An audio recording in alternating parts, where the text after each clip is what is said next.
Hi, how are you doing? How are you? I'm Gosia, this is Cosmic Agency, and we have another episode of mini topics. Let me just go through very fast what the mini topics will be. A short comment about the chromosomes. Very short comment about cryptocurrencies. Very short comment about one of the photos that is out there of gray. Then about the LED lights, a conversation about the reptilians changing forms, and then machines that can read the minds. Short comment about the statement, we don't have a body, we have a soul. And then for all the lovers of the Moldavite, some information about the Moldavite, what Yaski thinks about that stone, and a very short comment also about the World Cup football. So let's begin. Now, this is about the chromosomes. There was some confusion that Robert is asking about the number here of the chromosomes. The Taigetans supposedly have 2412. And then SWARUU'S are supposed to have 2424, but then there was also information that Taigetans supposedly gave that SWARUU'S are 4824. So Robert wants to clarify this confusion here, and well, Yaski is explaining this. I understand it as 2424, but I will have to go and investigate why the Taigetans are saying that they are 4824. What I think is that they add up 24 chromosomes plus 24 strands, giving a total of 48.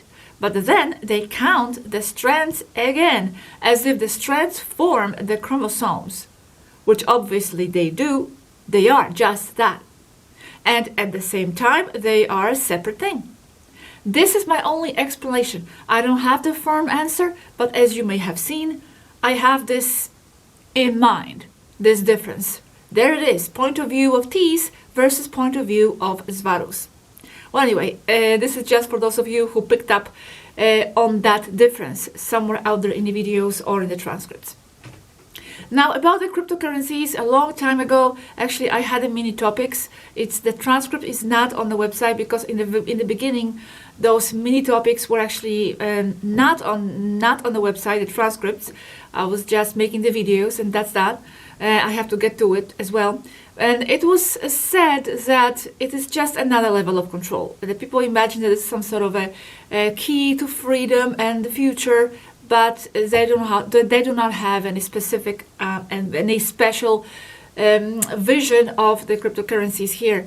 So here again, Robert is asking Yaski to create a transitional society.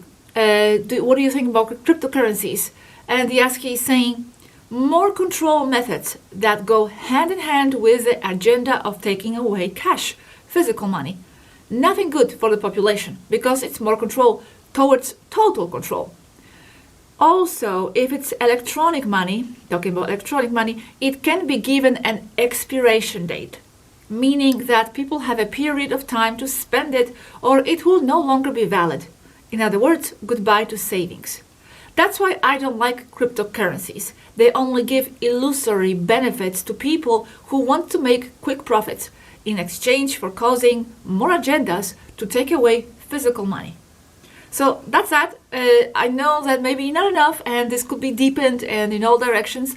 Just remember that these mini topics are just a little piece of conversation, sometimes longer, sometimes shorter. But even though they are short, it's something I still want to share with you. Like for example, this next mini tiny topic is this photo of this alien with Pinochet.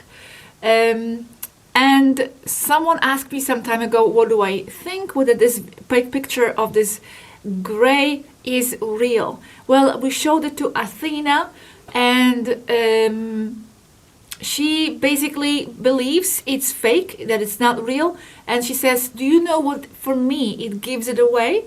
And she says, first of all, the back wall is solid and easy to Photoshop. Secondly, this supposed alien has no clothes on. I don't see the point of him being naked, no matter how much of an alien he is. They always wear something. They usually wear gray jumpsuits. So yes, I think it's just our interpretation of what the alien is supposed to be like, all naked like this.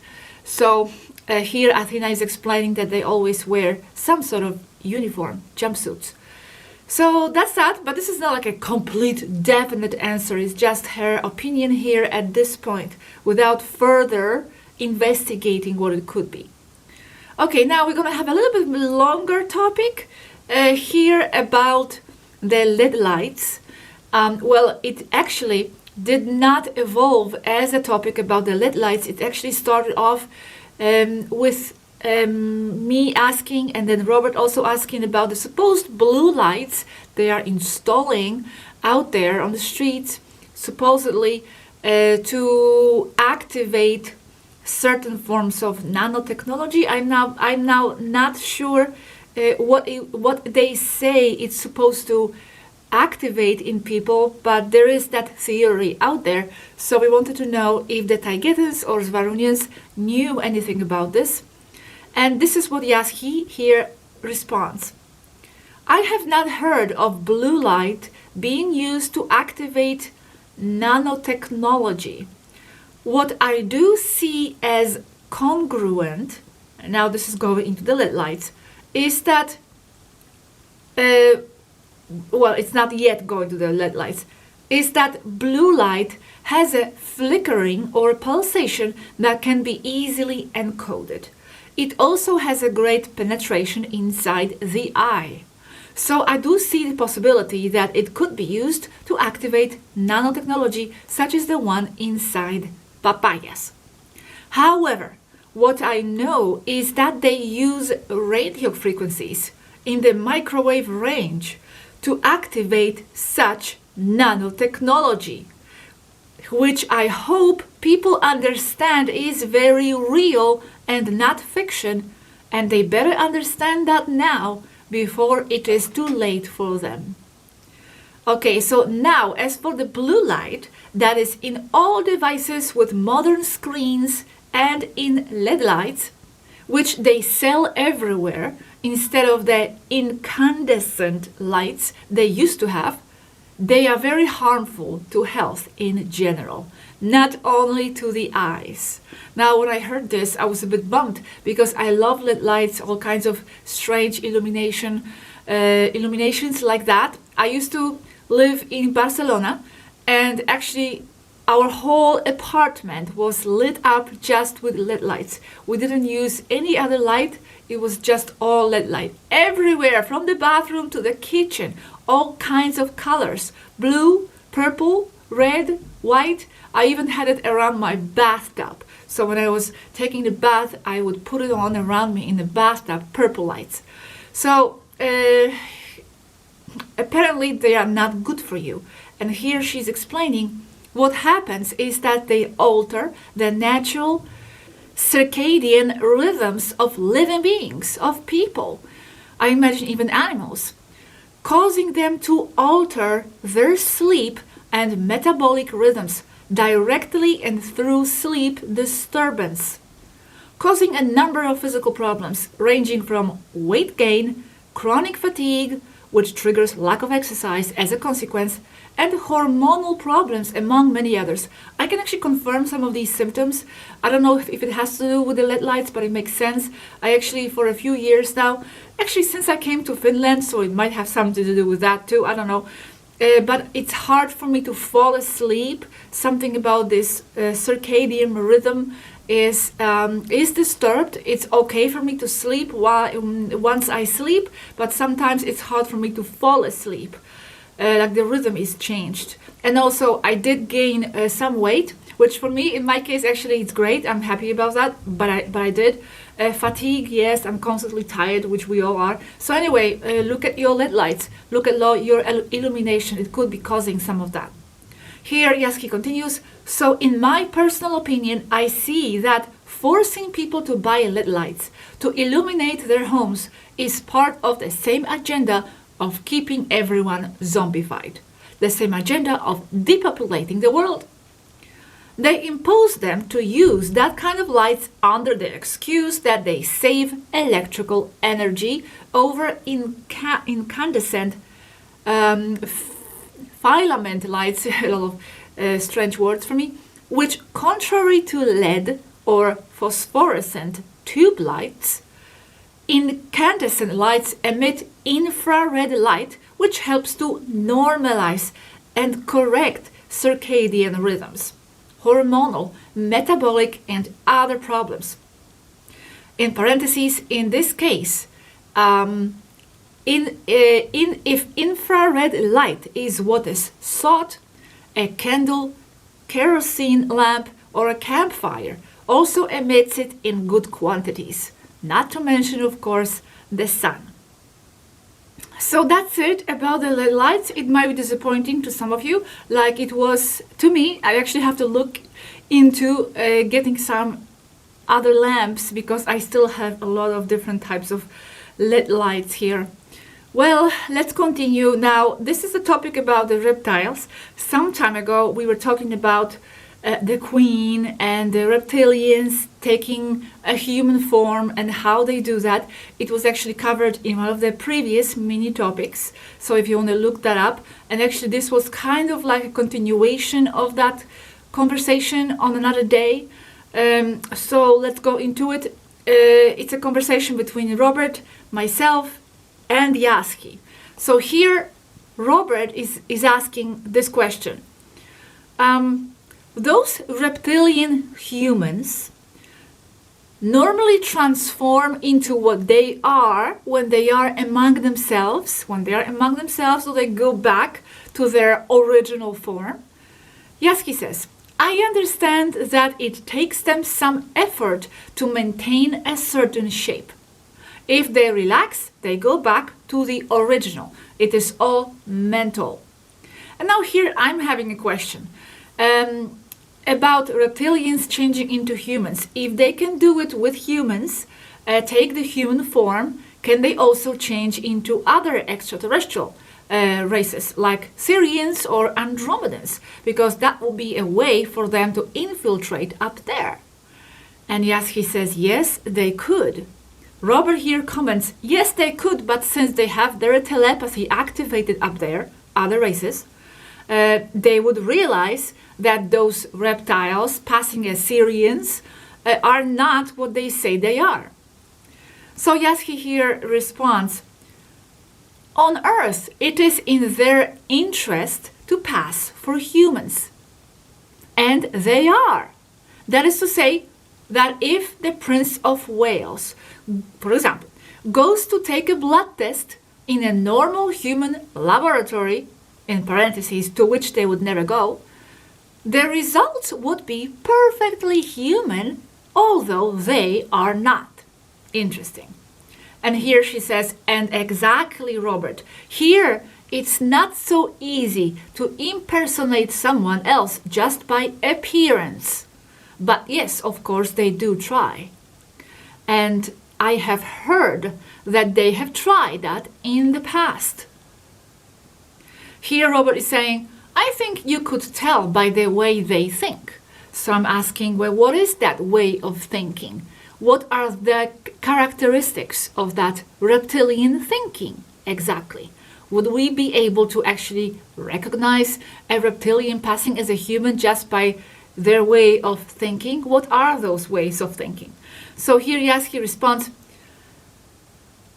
that thinking would differ very much from that of the base race, if they were up there, of the base race. Thoughts that they wouldn't have normally, that base race, like Syrians. Strange interests. For example, strange sexual tendencies. That's where the difference shows itself first. Because they have a hard time hiding those aspects of reptilian characteristics. And I say strange tendencies like what? For example, they like children. Someone actually asked me, it could be possible that the pedophiles are actually under the reptilian influence? And here Yasky responds, they do like children. They like rituals. And they only get off on extreme sexual practices like torture or sadomasochism. But the fact that a person, a human person, likes this is also due to reptilian influence without them being reptilians. That is to say, there are manipulation and social factors that push a normal being to have these tendencies. But in the case of Earth, the reptilian media influence that guides human beings to want, like, and need strange or perverted sexual tendencies is noticeable.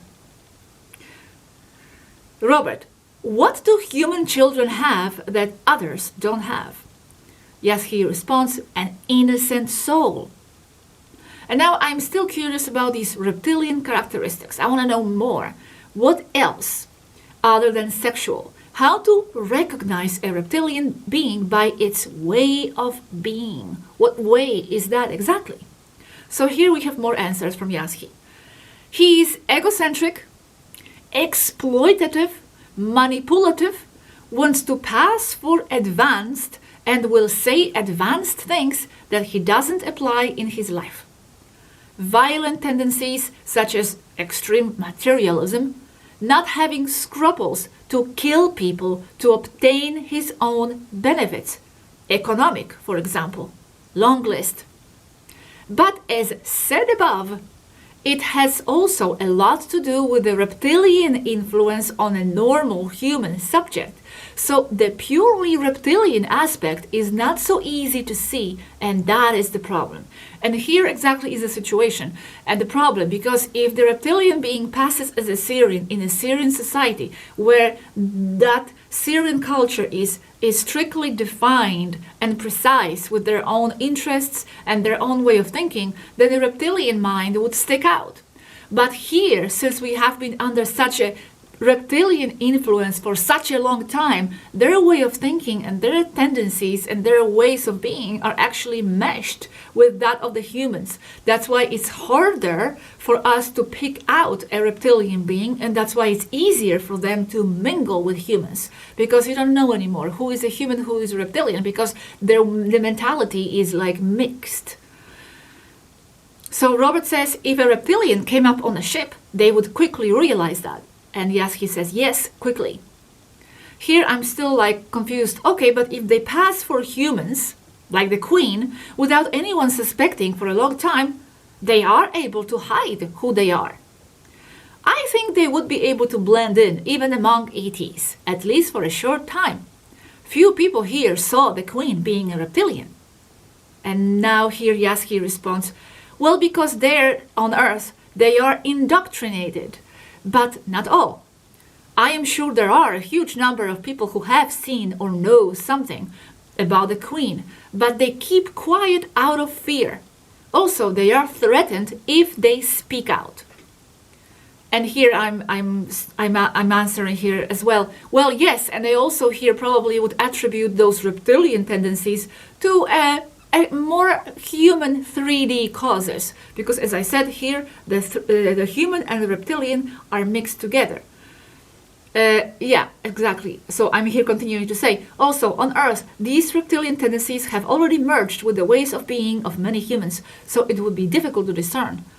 And then Yasky says, yes, because if you look at what they do and what they are from another perspective, their existence overlaps with human and others. Question of frequencies. That is to say that humans, with their limited 5 senses, will only be able to see the human part of the reptilian Queen and the like. However, from a more expanded range of perception frequency, it will be possible to understand and see that at the same time they are also human. In other words, it is not that they are exactly shapeshifters, but that they are human and reptilian, and you can tell who they are depending on the very capacity of the observer. Okay, and here I'm asking about the Earth children, who are supposedly innocent, but hey, they are souls coming from elsewhere, so they also carry the burden and a lot of traumas. Maybe not so innocent, unless those reptilians like fresh starseed children souls. And Yasky says, yes, they do have a preference for souls of starseed children, fresh. Now, it was said some time ago that our frequency burns the reptilians, that they escape when they come near us if our frequency is high. So I'm asking, do they have the power to burn them with just their presence, the starseeds, burning reptilians? And Yasky says, apparently that is true. With the high existential frequency comes a certain immunity to their tricks, leaving them vulnerable. They realize and sense danger and leave.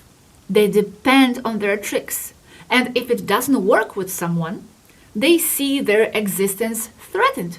They see their security and anonymity threatened. Okay, now we're asking about Princess Diana. Who was she, if it is known? Yasky just says this: royal blood, yes, or noble, compatible with their needs. But apparently she had an advanced, non-human soul. I don't know what race. In parentheses, souls don't have races anyway, just tastes for being a race. And that's why they used her, because of her innocence. It is not known, but circumstantial evidence points to her not being reptilian.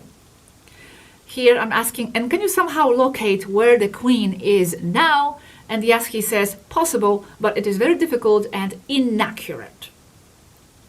Okay, this transcript also will be on the website, so you can read this conversation later on. This whole mini topics video, the transcript will be on the website. Not me speaking like this, just Yasky's answers. Okay, well now here Robert is asking, we are jumping from a topic to a topic, as usual with mini topics. Robert is asking about the mind-reading machines. The question is, are there machines that can read minds, or is it just fantasy? How can they read minds?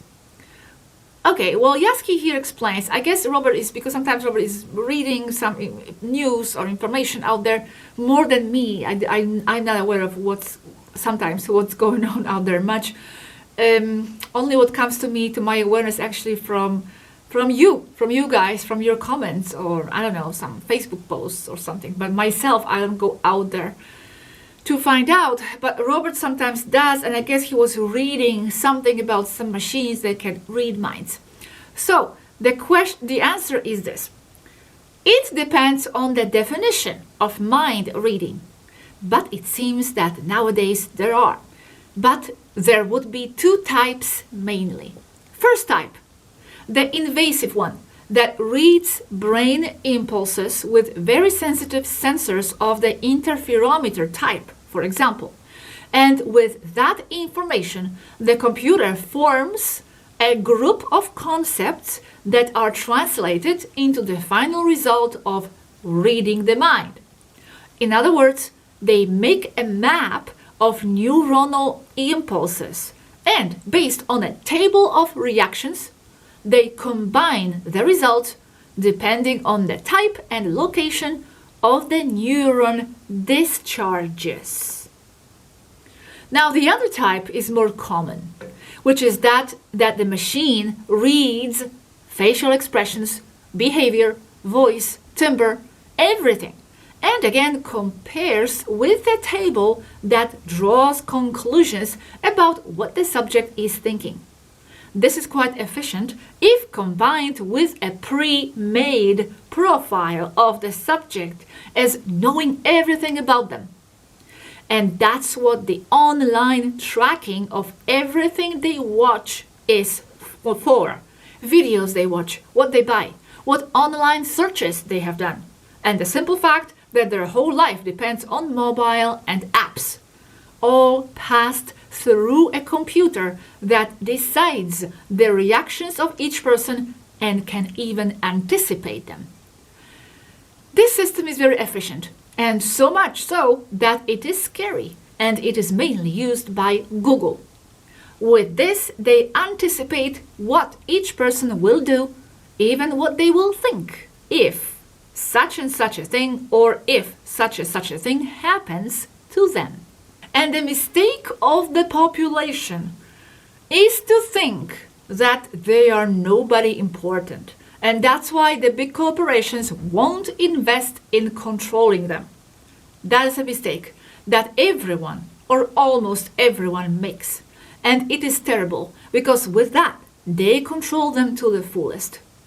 Even with apparently innocuous things, like looking at pictures on Pinterest, they are already being profiled in their interests.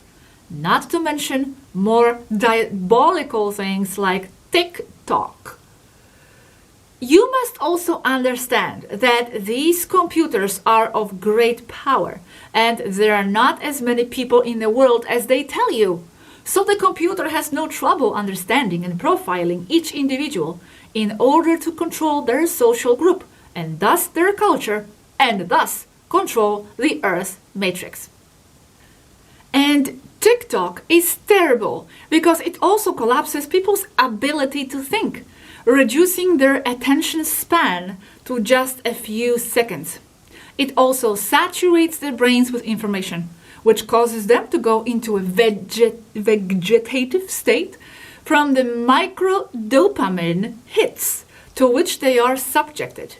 It is literally zombifying them, and with it, total control of the population, and with it, total control of the matrix. I really do not know what TikTok is. I know I hear about it, but I have no idea. I have no idea. I don't go. I'm not curious. I don't have Twitter either. I don't like Twitter. I actually hate Twitter, to be honest. Maybe I don't know it fully. I don't know what it does, but from what I see, I mean, it's only like one sentence or something, a limited number of characters you can put in. So that doesn't work for me because I usually have more to say than just a sentence. So no, for me, no, I'm just, I'm just limited to a few social medias, and that's that. Okay, now this is about this saying, expression that we always hear: you don't have a soul, you are a soul, you have a body. So here Yaski and then me are commenting on this. Yaski says, I recently heard a beautiful phrase: you don't have a soul, you are a soul, you have a body.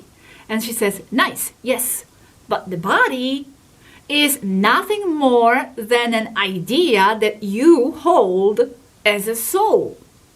So your body is also a reflection of what you think you are within a contained group of ideas that form the concept of the person you are. There is no body because there is no matter. It's all ideas. But having said that, yes, from one point of view or another, as from the point of view of the experience of what you may call an embodiment, well then yes, here from that set of points of view, you have a body, in my humble opinion. And here I'm saying, Yaski, yes, precisely. That's what I always say too.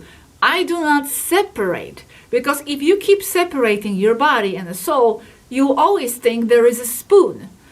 My body is me also, just like I am a soul, I am my body, because like Yaski here explained, my body is also an expression of an idea I hold of myself within my mind, within the world of mind where there is no matter and there is no body.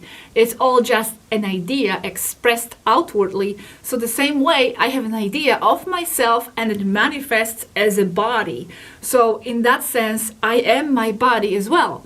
I never really subscribed to that saying, oh, we are not this body, we are something else. We are not only this body, but we are this body because it is something that we projected out of our own mind as ourselves based on the imprint of an idea of ourselves that we hold in some sort of etheric state. So I am my body. I am my soul. I am this world. I am everything. And at the same time, there is no body, there is no world, there is no matter, there is no spoon. If you keep separating, I am something else, I am not my body, then you'll never realize that there is no spoon. You need to get to the point where you realize there is no body. There is nothing. I mean, there's just your mind, just an idea. I know it's hard to grasp. It's just something that I kind of feel inside. It's not something, intellectually, I think, accessible to fully grasp. You have to kind of like, what's the word? Realize that a spoon is part of your own mental projection. There is no spoon. That's what it means, because it's an idea that you hold and projecting and interacting with as if there is a spoon out there, but there is no spoon. It's all you. So in the same way is the body. You cannot separate yourself from the body because it came out of you. It spawned out of you. So here I say, Robert always says, we are not this body. From one perspective, yes, but that's not how I feel.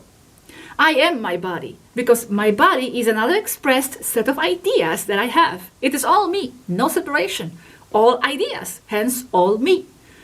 And here Yaski says, yes, you have understood. You are not only that body, but your body is definitely the result of the set of ideas that you hold that developed what you are physically. So anyway, it's just a little metaphysical nugget here for you to ponder on when you hear this expression, we don't have a soul, you are a soul, we are a soul, we have a body. For me, it's separation. Okay, now we are going to talk about this beautiful little stone. Where do I have that? That is called, well, little or big or whatever, Moldavite. Moldavite. I have this little piece of Moldavite here. One second. Here, you see, it's green, and actually, it's the origin of the stone is meteor. Today my English sucks. Meteor impact. It comes from the meteor impact. And supposedly it has special properties because it is of the extraterrestrial origin. So recently Matthias, my boyfriend, partner, he was looking into buying himself a meteorite, and I asked Yaski what she thinks about this, whether it is truly something of some great properties just because it's coming from the outside, or what's the difference if the stone is from here or from the outside. Well, here Yaski is talking about the Moldavite then. Well, they are mostly of, yeah, we said that, meteor. What happens is that the very dynamics of entry into the atmosphere, when they enter into our atmosphere, purifies the stone of other things like dirt or dust, thus leaving a nucleus that can be of many kinds depending on the initial stone of entry. The most common have a highly ferrous content and therefore have highly magnetic properties. Entry, meaning dynamics of entry. Entry as in they entered burning with the friction of the atmosphere. But now, strictly speaking, others, like the Moldavites, hold within their own crystalline structure, in the form of molecular memory, high frequencies from outside the Earth. Although I no longer like to speak with these terms, it is a piece of 5D in frequencies within the terrestrial 3D. In other words, the crystal holds a much higher frequency than the Earth's environment in which they are immersed. Their name comes from the Greek tektos, or melted, because of the shape they take on when they enter through the Earth's atmosphere. Okay, so here I'm asking, okay, so they are purer because they don't carry that dense 3D energy, right? So is it worth buying a Moldavite, for example, rather than a terrestrial amethyst? And Yaski says, it is a piece of extraterrestrial origin. Even so, I would not say that they are better than terrestrial amethyst, just that the latter are programmable or more programmable with your own frequency. Another thing is that ultimately, within the Earth's crust, far from the human matrix, the Earth itself does hold a much higher frequency. So those amethysts are also high frequency stones. They are more programmable than that Moldavite. And what would they tektites be used for? She says to hold or raise your frequency. And they are also programmable. They just stubbornly, Moldavites and stuff, they just stubbornly hold the frequency of their origin. For example, there are countless stories of stones like Moldavite where the owner misplaces them, and after an incredible and complicated process, they return to his hands. I say they are not cheap because there are not many, I imagine. And Yaski says, well, they come from only a place of impact. This is where there is what there is, and that's it. They are getting harder and harder to find. And she says, I have a Moldavite stone here, but it's not very big. It's about the size of my big toenail. Even so, small Moldavite stones hold great power. And here Robert says, and how come you have one of those when you can have others? Yaski says she has many. But Yaski says, because they are extremely rare, more up here. Compared to the amethysts of Temer, which come in large quantities here. Alenim has one that weighs about 60 kilos in her office behind her chair. Now here I am asking, but I don't understand how these meteorites full of Moldavite, for example, are produced. Yaski says, Moldavite was formed with the heat that was produced when it entered the atmosphere from friction. And it is unique because its initial chemical components are not repeated. That is to say, the meteorite itself was rare to begin with. And I say, but that's my question. What was it, like a piece of some planet, the meteorite, that just floated away? Or what is it? What's the meteorite really? And Yaski here says, it can be a myriad of things. The most common ones here are meteorites from Tiamat explosion, bits of dust or small stones from the asteroid belt. But still, they come from farther places, and the material that composes each one is very varied. Now here I'm having a question for Matthias, who was asking about different types of stones and whether they combine with Moldavite, should he wear them all together?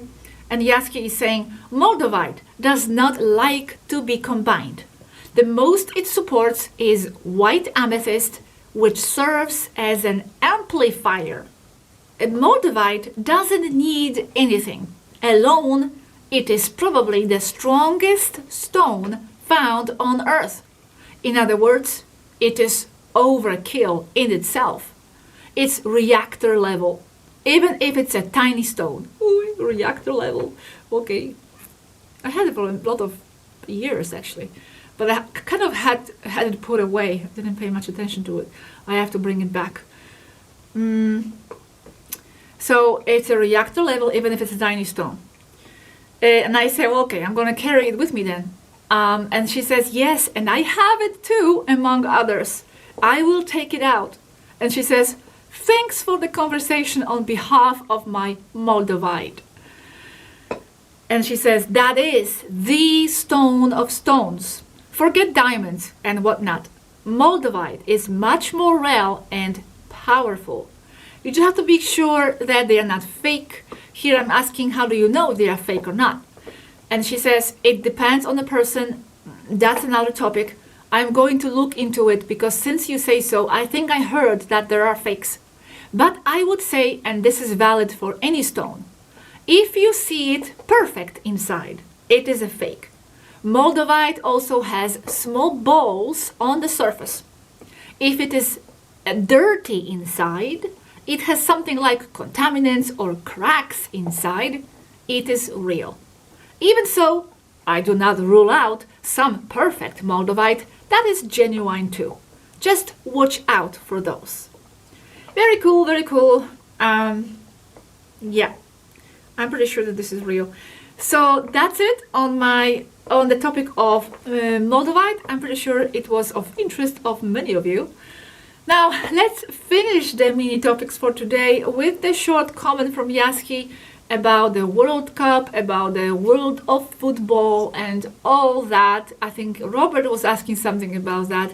And of course, most of us already know this, but let me just read what she said here on this topic. Yaski, what I know about football is that everything is staged and that everything is prepaid and that they buy the referees and the players. And it is theater with political interests. And that football is made by psychologists to keep the population in a state of zombification, waiting for a desired dopamine hit with a goal, or to induce more frustration and anger, keeping humans down in case their teams lose. It is part of the control over the population.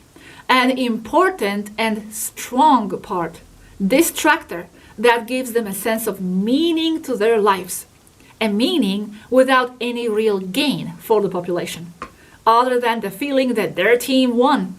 But it's not their team, it's the cabals, all of them, giving a false illusion that they won, the population won, the illusions that they are better. Whether their team wins or not does not reflect anything of well-being in the population, more than a passable excuse to party, get drunk, and go into more debt.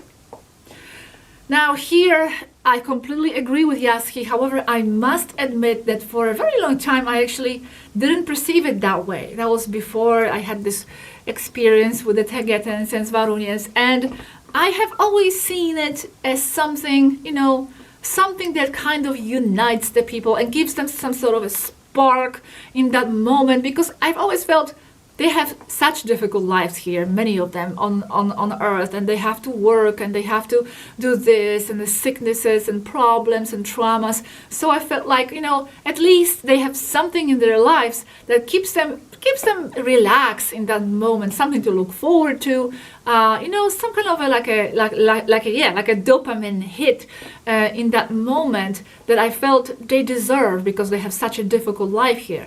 So that was one perspective I was viewing this from. But now that I think about this and it aligns with what Yaski is saying, well, yeah, but actually that distraction, that giving them that kind of a momentary joy is actually, it's not to give them joy because they are suffering and because the cabal is feeling compassion and they just want to make them happy. They want to keep them distracted.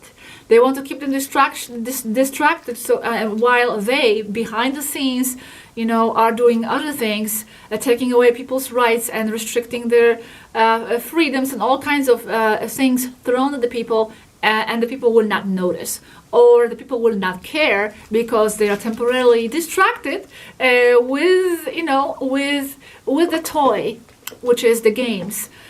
So this could be viewed from many perspectives, but definitely what Yaski is saying is definitely it. It's like, for example, when you are taking a dog to the vet and, you want to inject them with something, what do? You're like, okay, you give them a toy in front of, like, look, Bongo here, look. You are trying to get their attention away from the needle so they don't even notice, and you give them a snack or a toy. So I think this is what's happening here with games and football and situations like that.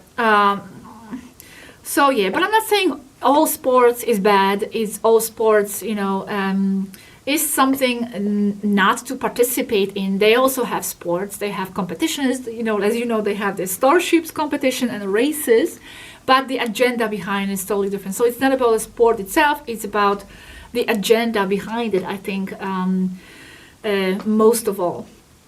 So anyway, that's that on the topic of mini topics. I hope you enjoyed it. Now the next video will be about the next planet in the solar system, because for the new people, I have been doing this series on the solar system where I am discussing each single planet, and many planets have already been discussed if you look at the playlist solar system. So we're going to add now Uranus to the playlist. Okay, so that's going to be that. And we are also working on this video about the medbots, Tigetan medbots, and Dale Harder is also participating in that conversation. I also took some questions from the public, from you, from the community section, and I'm going to add those questions also. So it's going to be very, very, very interesting. I think I want to also interview Dale Harder, because he is actually right now working on a specific design of a med bed, with what we have available here. So actually he can describe what he is working on, his model. Well, thank you very much. Thank you very much for watching, and until the next one in line. Thank you very much. Bye bye. Enjoy the rest of your day. Bye bye.